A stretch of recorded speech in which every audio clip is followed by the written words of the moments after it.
Why do we have to obey? Why did God allow evil?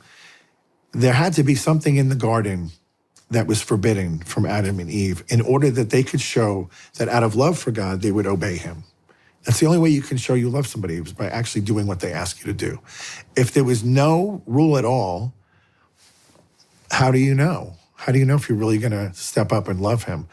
It's the same with like your kids. If you say to them, please don't do this, this, and this, primarily because it would be bad for you and it could hurt you, but also respect your mom and dad, don't do that. And then they don't do it because they love you, and that's how you know they're actually giving you the respect that you deserve. So that's why God put that tree in the center of the garden and said, do not touch or eat of that fruit. They could have everything else. And there was no work back then. Everything grew on its own. Everything was perfect. They walked with God every afternoon in the breezy time of the day. But the deception of the devil was, first of all, he starts talking to Eve. And he goes, did God really say you cannot eat of any fruit in the garden? So he twists what God said. And she goes, no, he didn't say any. He said just the tree, that fruit. And then the serpent goes, oh no, surely you will not die. Your eyes will be opened. You will be like God.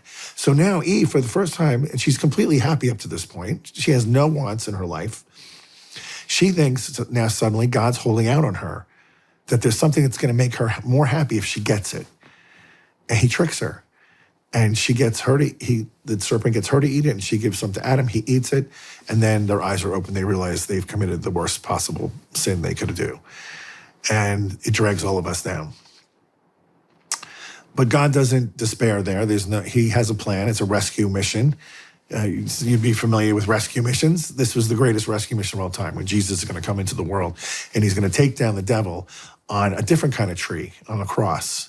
So where the first sin entered the world from a tree, now redemption comes through a tree.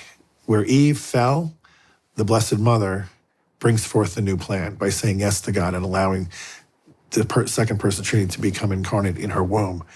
And so you can see the parallels of like these first parents and now the new Adam and the new Eve is Mary and Jesus.